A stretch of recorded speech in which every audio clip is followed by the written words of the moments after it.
40 Days of Faith, and today I'm going to continue talking about Mary Slessor. She was a missionary to Western Africa in a region called Calabar.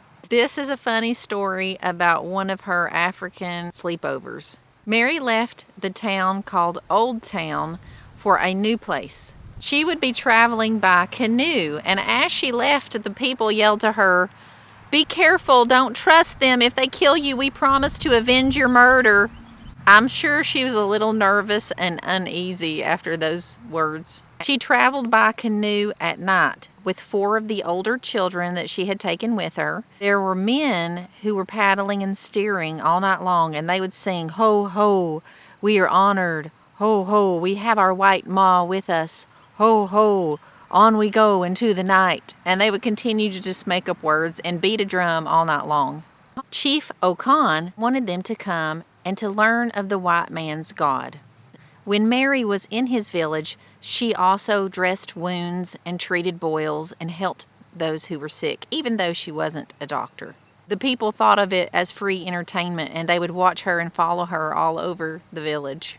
When night came, Chief Okan led Mary to his own hut, and then he left for the night.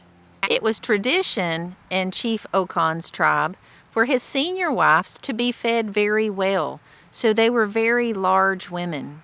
After he left, they came into the hut laughing and slapping each other. They were both oiled down thick with coconut oil.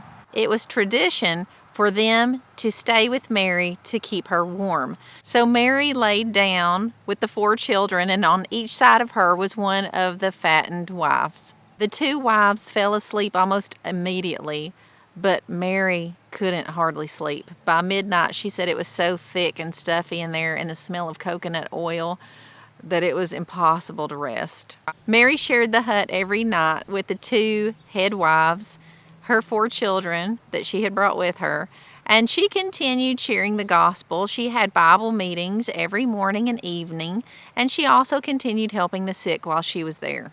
About the 6th night, a severe storm swept through the village. The lightning, the thunder, and the wind blew, and the 2 wives were so scared that they clung to Mary.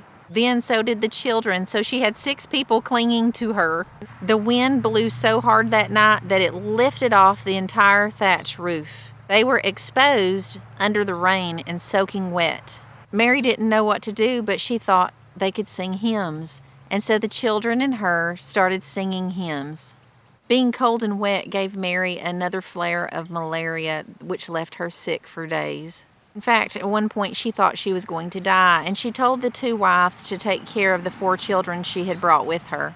Praise God, she survived. Just about every hut in the whole village was damaged from the storm. And after 2 weeks in Abaka, Mary said it seemed more like a month. She was ready to go back home to Old Town.